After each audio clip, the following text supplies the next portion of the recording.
This channel does not promote any violent, harmful, or illegal activities. All content provided by this channel is meant for an educational purpose only.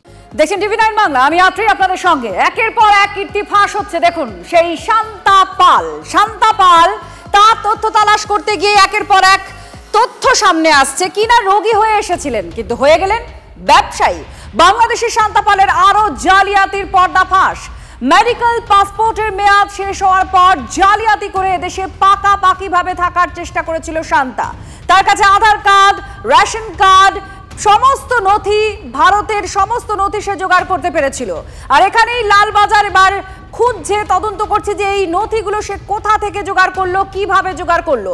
সংশ্লিষ্ট কর্তৃপক্ষদের সঙ্গেও যোগাযোগের চেষ্টা চালানো হচ্ছে, যোগাযোগ করছে লালবাজার। আমাদের সঙ্গে সুশোভন এই মুহূর্তে আমাদের প্রতিনিধি রয়েছেন, আরো বিস্তারিতভাবে জানাচ্ছেন। সুশোভন, মেডিকেল এমার্জেন্সির জন্য তিনি এসেছিলেন, অর্থাৎ রোগী হয়ে এসেছিলেন, কিন্তু তারপর ভারতের সমস্ত নথি তার হাতে, একজন ব্যবসায়ী হয়ে গেলেন এই শান্তা পাল।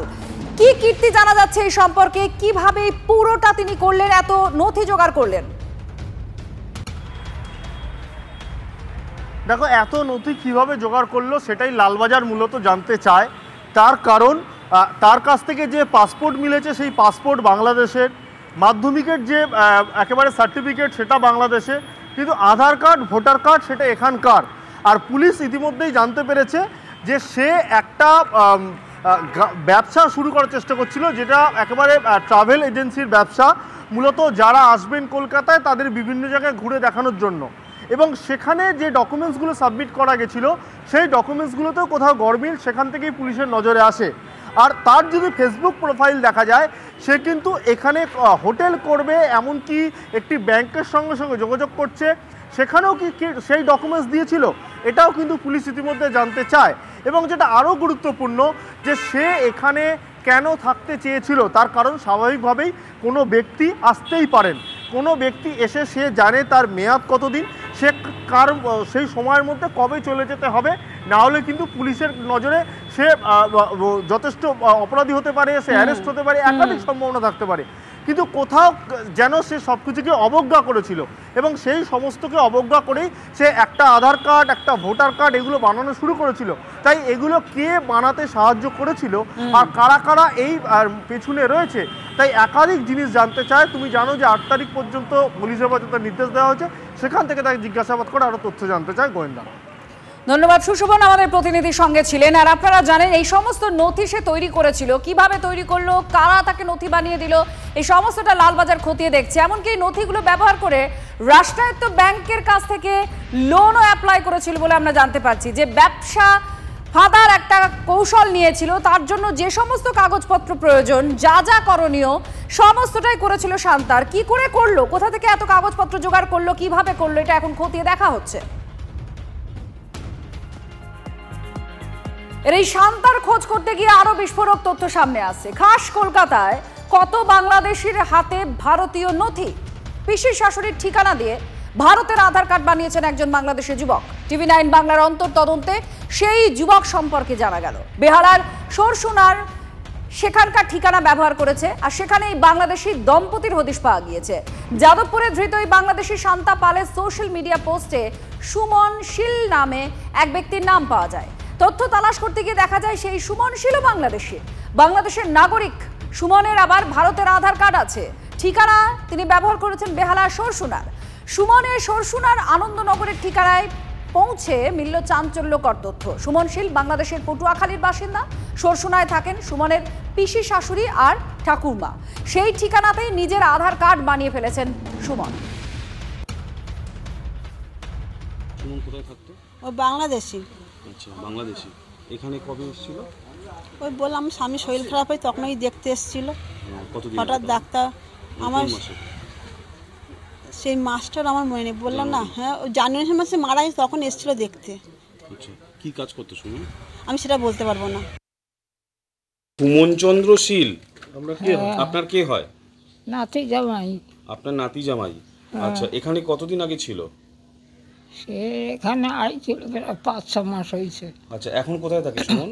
জানি না, হয়তো বাড়িতে বাড়ি ভাড়া থাকতে রেখে থেকে কোথায় চলে গেছে। বাংলাদেশে বলছিলেন কি হয়েছে? ওই বাংলাদেশি আমার মেয়ের জামাই বাংলাদেশে যাইয়া ওইখানেই ওই মেয়ের বিয়ে দেশে। আপনার নাতনি যে সে বাংলাদেশে গেল কি করে? ওর মা নিয়ে গেছে। বাংলাদেশে নিয়ে গেছিল? হ্যাঁ, তার শাশুড়ি মারা গেছে, তখন ওই জামাই গেছে আগে, তারপর সেই আমরা ওই দালাল ধরিয়ে পাঠাই দিয়েছি মাইয়া। লাস্ট কতদিন আগে দেখেছেন তবু?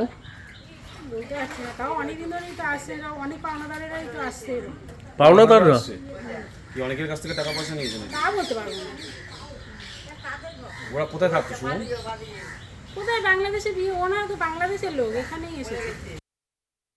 প্রশাসনিকভাবে আমাদের বাংলার পুলিশ ধরেছে, বাংলার পুলিশ প্রশাসনিকভাবে যখন ধরতে পেরেছে তখন প্রশাসনিকভাবে তার যেটা হবে সেটা হবে। আমার এখানে পৌর প্রতিনিধি হিসেবে আমার কোনো সে নেই, not a single say. Aadhaar card, voter card বা এগুলো তৈরি হচ্ছে, তাহলে কি করে? সেটা কিভাবে তৈরি করেছে সেটা পুলিশ প্রশাসন যেভাবে বার করবে। শ্বশুরবাড়ির আত্মীয় স্বজনদের নাম ঠিকানা ব্যবহার করে তারপর এখানকার ভোটার আইডি তারা বার করছেন বা সমস্ত নথি তারা তৈরি করছেন। এরকম আরও একটা খবর এসেছে, সেটা হিঙ্গলগঞ্জের এক মহিলাকে মা বানিয়ে ফেলেছেন বাংলাদেশি, সে ভারতের ভোটার লিস্টে। উত্তর 24 পরগনার হিঙ্গলগঞ্জে কি হয়েছে পুরো বিষয়টা জানবো। দীপঙ্কর আমাদের প্রতিনিধির সঙ্গে আছেন। দীপঙ্কর, বিভিন্ন জায়গায় ঠিক এই একই রকম কায়দা করে ভারতের ভোটার লিস্টে বা আধার কার্ডে, রেশন কার্ড সমস্ত কিছু জোগাড় করেছেন বাংলাদেশিরা, আমরা এরকম তথ্য পাচ্ছি। এবার হিঙ্গলগঞ্জের এই ঘটনা ঠিক কিভাবে কি হলো, কি জানা যাচ্ছে? দেখো, প্রভাস মণ্ডল, যার বাড়ি বাংলাদেশের সাতক্ষীরায়, সে বেশ কয়েক বছর আগে আসে এবং এখানে এসে ভারতীয় ভোটার তালিকাতে তার নাম রয়েছে। দেখা যাচ্ছে প্রভাস মণ্ডল, তার মা বীণা মণ্ডল। এই যে নামগুলো রয়েছে, আসলে মা কে, কাকে বানানো হচ্ছে এ সম্পর্কে স্পষ্ট কোনো বক্তব্য নেই। প্রভাস মণ্ডল ইতিমধ্যেই গা ঢাকা দিয়েছেন।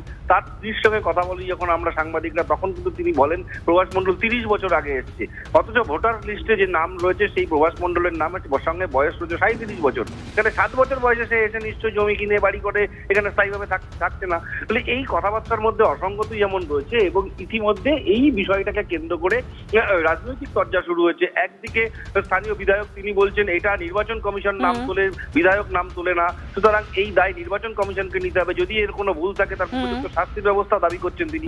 কিন্তু বিজেপি তারা কিন্তু স্পষ্ট বলছেন এগুলো আসলে তৃণমূলের ভোট ব্যাংক, বাংলাদেশ থেকে আসা মানুষের নাম তুলে দেওয়া হয় টাকার বিনিময়ে এবং পরবর্তীতে ভোটের সময় ব্যবহার করা হয়। অর্থাৎ এই রাজনৈতিক চর্চা যেমন প্রত্যেকটা জায়গার ক্ষেত্রে চলছে, একই রকম বক্তব্য আসছে। কিন্তু প্রশ্ন যেটা, এটা কিভাবে সকলের নজর এড়িয়ে তিনি বাংলাদেশ থেকে আসলেন এবং সত্যি এটা কিভাবে সম্ভব প্রশাসনের নজর এড়িয়ে এক বাংলাদেশি অনুপ্রবেশকারী এই দেশে থাকা তার আত্মীয় পরিজনের নাম ব্যবহার করছেন বা কারোর একটা নাম পরিচয় ব্যবহার করে এখানকার ভোটার লিস্টে নাম তুলে ফেলছেন? এটা কিভাবে সম্ভব? বছরের পর বছর তারা কিভাবে ভোটার লিস্টে থাকতে পারেন, এই প্রশ্ন উঠছে। এবার আপনাদের শোনাবো এই প্রভাস মণ্ডল, যিনি বাংলাদেশের নাগরিক, এখানকার ভোটার লিস্টে নাম তুলেছেন হিঙ্গলগঞ্জের এক মহিলাকে মা বলে। তার স্ত্রী কি বলছেন? এখানে খেটে খুটে এখানে চলে যাওয়া করেছে। হ্যাঁ, 30 বছর আগেই এসে আমার সাথে এখানে বিয়ে শাদী করেছে। 30 বছর আগে আগে মানে কত সালে এসেছে? 30 বছর আগে মানে তার বয়স কত? তোমার আমি এবিরাট বয়স বলতে পারবো না। তাহলে বীণা মণ্ডলটাকে, যার মার পরিচয় দিয়ে ও ভোটার কার্ড হয়েছে? বীণা মণ্ডল ও মা যে মা হয়ে সে যে কোনো 30 বছর আগে যখন এই হলো, ছোটবেলার থেকে থাকতো তখন ব্ল্যাকের কাজ করে। ব্ল্যাকের কাজ টাজ কোনো কিছু করে না, কোনো ব্ল্যাকের কাজ টাজ করে না। কেউ কারোর ভালো কেউ চায় না। ও একটু কষ্ট করে খাইতে খুঁটে জমি দুক্ষণ করেছে। আমি বাচ্চা দুটো নিয়ে এখানে বসে খাচ্ছি। কিন্তু বাংলাদেশের থেকে দেশে এসে অবৈধভাবে, সেটা তো ঠিক না। বাংলাদেশের লোক শুধু আমার স্বামী একা এখানে, যার বয়স 37 বছর দেখাচ্ছে এখন কার্ডে, ভোটার কার্ডে 37 বছর দেখাচ্ছে। ছোটবেলায় চলে এলো। আর 30 বছরে এখানে এসে বাড়ি করেছে না, ও ছোটবেলায় চলে এলো এখানে 30 বছর আগে। আমি জানি এইটাই। এখানকার লোকজন বলছে 3 বছর আগে এসেছে। আপনার বিয়ে হয়েছে কত বছর আগে? আমার এই 18 বছর বিয়ে হয়েছে। এটা কি বৈধ? আপনি বৈধ মনে করছেন? না, বৈধ আমি মনে করতেছি না, আর এটা বলতেছি না যে এটা বৈধ। আপনার স্বামী কোথায় এখন? প্রভাস মণ্ডল কোথায়? কলকাতায় কি কাজ করে? ও তোমার ওই ব্যবসা করে। এটা কেবল হিঙ্গলগঞ্জে নয়, পশ্চিমবঙ্গের সীমান্তবর্তী অঞ্চলে এরকম হাজার হাজার মানুষ আছেন যারা অবৈধভাবে পশ্চিমবঙ্গে তৃণমূল কংগ্রেসের সহযোগিতায় ভোটার তালিকায় নাম তুলে বসে আছে। এদের ভোটেই তৃণমূল কংগ্রেস বারবার ক্ষমতায় থাকছে। এদেরকে দিয়েই বুথ দখল, এদেরকে দিয়েই ছাপ্পা ভোট, এদেরকে দিয়েই বিরোধীদের উপর মস্তানি তৃণমূল কংগ্রেস চালিয়ে যাচ্ছে।